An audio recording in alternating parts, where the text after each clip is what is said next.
noches, me da mucho gusto saludarlos en este sábado 28 de abril.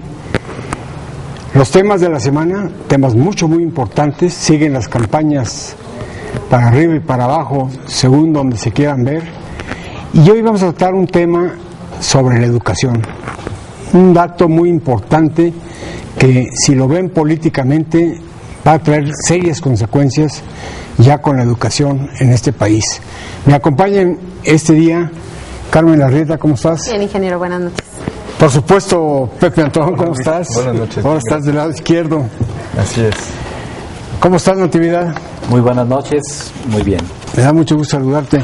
Licenciado Sepúlveda, qué gusto saludarlo. Gracias, don Luis, buenas noches. Y bueno, pues vamos a arrancar porque los temas nos van a llevar bastante tiempo.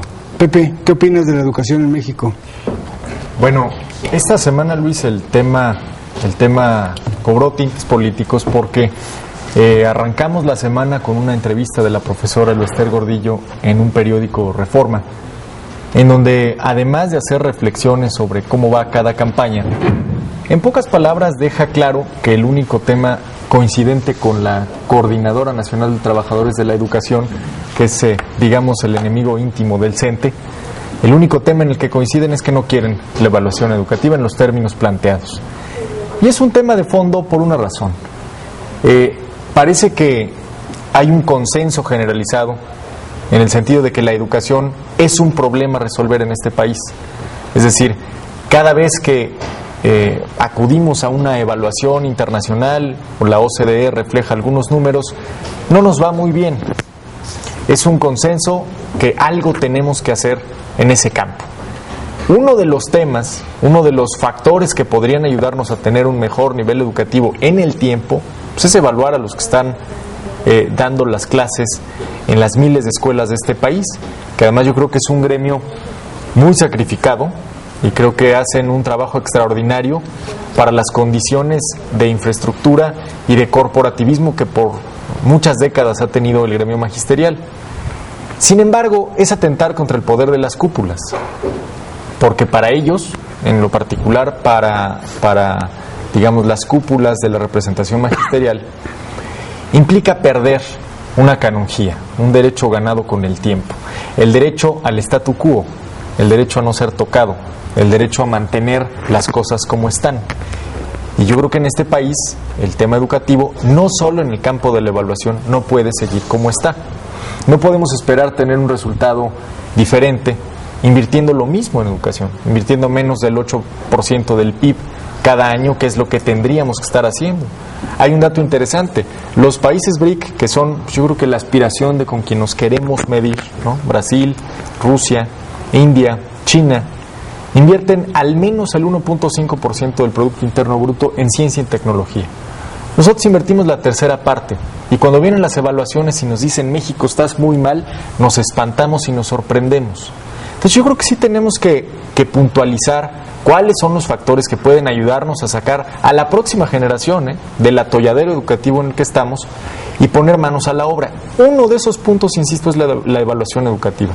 El problema, pues, es que tocas fibras muy sensibles en lo político, intereses ganados, además al 11:45 en un sexenio que ya está viendo su ocaso, ¿no? Entonces ese es el panorama en el que nos enfrentamos, al menos en esta semana. La evaluación ya se había aceptado por parte del sindicato y por parte del gobierno. ¿Por qué hoy, a unos meses de que hay proceso, que hay elecciones, por qué se echan para atrás? Tú, maestro, que le conoces a esto de la educación, ¿qué hacemos? ¿Qué se debe hacer?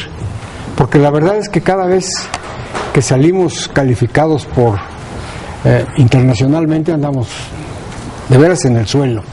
Pero no necesitamos de esas cuestiones internacionales como para darnos cuenta que la educación en México, lo vemos nosotros, está mal. Y algo pasa. ¿Qué pasa? Bueno, yo creo que el sistema educativo es el principal desafío que el país va a tener en el presente y los próximos 20 años. El asunto es que cada modelo macroeconómico va determinando el tipo de sociedad y el tipo de competencias que requiere para que los ciudadanos podamos entrar a ese modelo macroeconómico. Entonces, este mundo actual donde la tecnología es ya determinante, exige otro tipo de competencias. Competencias para los que nuestro sistema educativo en la formación básica no estaba preparado, no estaba habilitado. Es decir, el modelo macroeconómico y de producción mundial exige manejo de idiomas. O sea, hoy un chico que sale de la universidad que no maneja 2, 3 idiomas prácticamente no tiene posibilidades. Cuando yo salí de la prepa no importaba en lo mínimo esta competencia. Las tecnologías de la información, las TICs. A ver, hoy para los chicos es una herramienta indispensable, siquiera para aspirar a ser cajera de Walmart ahora que está de moda, ¿no? Para aspirar a ser cajera. No se te ocurrió otro ejemplo. No, porque estaba cotidiano. Eso y la mordida. Entonces, ¿qué sucede? Que cuando hace 10 años hacen un estudio aquí en Hidalgo, por ejemplo, se encuentran con que más del 95% de los maestros de primaria no saben manejar una computadora. O no sabían, pues, ¿no? Entonces, mover ese monstruo de 30 a 40 mil maestros de educación básica, y digo monstruo usando la palabra de Josefina, usando esa palabra, que no saben manejar la computadora y que ahora los niños requieren indispensablemente las tecnologías de la información. Entonces, pues estamos hablando de un abismo muy, muy grande, ¿no? Y así está el reto que tenemos que enfrentar ahora. Hace falta muchísima capacitación en lo que exige ahora, insisto, el modelo de producción imperante a nivel mundial. Si es que queremos que nuestros jóvenes se inserten en trabajos medianamente pagados, ¿no? Medianamente pagados. Pero en el ahora, tema de la evaluación, ¿por qué no se da en este caso la evaluación? No se da porque los maestros saben que no van a poder aprobar los exámenes que tienen un estándar internacional. Y no lo van a poder aprobar porque no ha habido una capacitación sistemática. Hay maestros que, por supuesto, que lo pasarían de calle, ¿no? Pero el grueso no lo pasaría, como nos pasa con las pruebas de PISA, que son estándares internacionales, y que a veces no tiene nada que ver con la realidad local, ¿eh? Por ejemplo, en la prueba de PISA les preguntan a los niños cómo es un supermercado, cómo son los semáforos, y bueno, pues si se van a las comunidades, 3.000 comunidades de Hidalgo, 4.000, pues no saben qué es un supermercado los niños, y mucho menos qué es un semáforo, ¿no? En la vida real, pues, ¿no? Entonces, creo yo que el sindicato, las dos vertientes del sindicato, en este acuerdo de no evaluación, en el fondo saben que van a ser mostrados a la sociedad con deficiencias muy severas. Ahora, la evaluación debe hacerse, es para mejorar, es evaluar para mejorar, es evaluar para hacer proyecciones a futuro, para planear la capacitación. El asunto es que en este país, donde se nos educó con el modelo conductista de premio y castigo, hacer una evaluación que vea dónde están mis fortalezas y mis debilidades, pues no es aceptable por la mayoría de los maestros, porque piensan que van a ser exhibidos, ¿sí? Y porque se van a la otra parte neoliberal y piensan que va a ser un instrumento para quitarles derechos sindicales, para quitarles horas de trabajo, que a lo mejor no dudo que sea un sueño de muchos para el mediano y el largo plazo, pero aquí y ahora eso no está en discusión. Está en discusión cómo están los maestros del país para poder hacer un plan de acción para los próximos 10 o para los próximos 20 años. ¿Cómo están, licenciados, los maestros en el país? Bien, a ver, yo vería esto en un contexto más amplio. Preguntaba usted, ¿por qué ahora? ¿Por qué un problema que ha sido permanente y constante en el país? ¿Por qué ahora? Porque en este país somos especialistas en manipular. Yo a veces pienso que algunos de nuestros políticos están rogándole a Dios que nos mande una desgracia, porque cómo son productivas las desgracias para manipular. Entonces viene el accidente y entonces se andan arrebatando los muertos el gobernador con el presidente de la República a ver quién da más apoyos, en fin. Entonces tergiversamos muchos de nuestros problemas. Yo creo que la educación sería este caso. Yo el problema de la educación lo veo sobre varios puntos de vista. Primero, la educación es muy importante, es fundamental, pero no depende solamente de los maestros. A veces creemos que todo está en el modelo educativo, en tener mejores escuelas, pero yo creo que la educación, o sea, lo decía Ikram Antaki, de que se da tanto en la escuela como en la casa y como en la calle. Claro. O sea, lo que se le enseña al ciudadano en todos estos espacios es lo que conforma la educación. Ahora, históricamente nosotros somos especialistas en entrada de caballo andaluz y salida de burro manchego. O sea, arrancamos en la educación con un proceso verdaderamente heroico. Cuando Vasconcelos, siendo presidente de la República Obregón, inicia aquellas brigadas culturales, por cierto que aquí en Hidalgo se hizo la primera de ellas, para enseñar cuestiones básicas de higiene y demás, y llevar cultura a todas las comunidades y demás. Fue una labor verdaderamente titánica.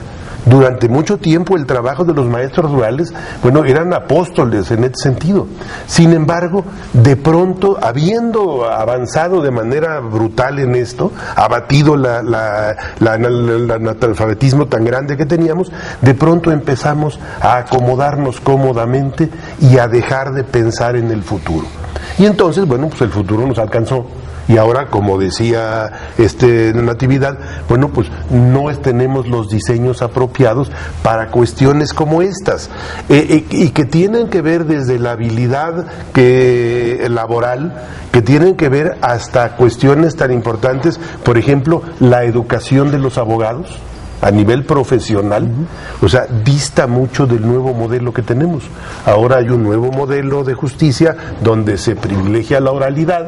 Sin embargo, los exámenes orales en las carreras de la abogacía dejó de ser aplicado hace muchos años. O sea, no están acordes nos dormimos en nuestros laureles, muy bien ganados. Sin embargo, no avanzamos en esa parte. Pepe, cada vez que se va a revisar el pliego, son peticiones y peticiones y peticiones, y yo nunca veo. Hablan de mejorar las condiciones, cosa que está bien que lo hagan, pero no ofrecen nada más de lo que ya está ahí. Yo creo que tiene que ver con un problema de visión. Yo recupero lo que acaba de decir Juan Manuel Sepúlveda porque es fundamental. Yo creo que este país fue muy exitoso a finales de los 20 para plantear un mecanismo que a través de la educación promoviera la igualdad y la libertad. Y ese era el ideal vasconceliano. El problema es que después de conquistar la cobertura educativa, el reto que es la calidad en la educación tiene severos lastres por haberse dormido en los laureles. Y estamos en ese ínter sin ser capaces de dar el paso. Así es, vamos a hacer una pausa. Recuerda, estamos en su mesa de diálogo y análisis de Visto Bueno Televisión. Regresamos.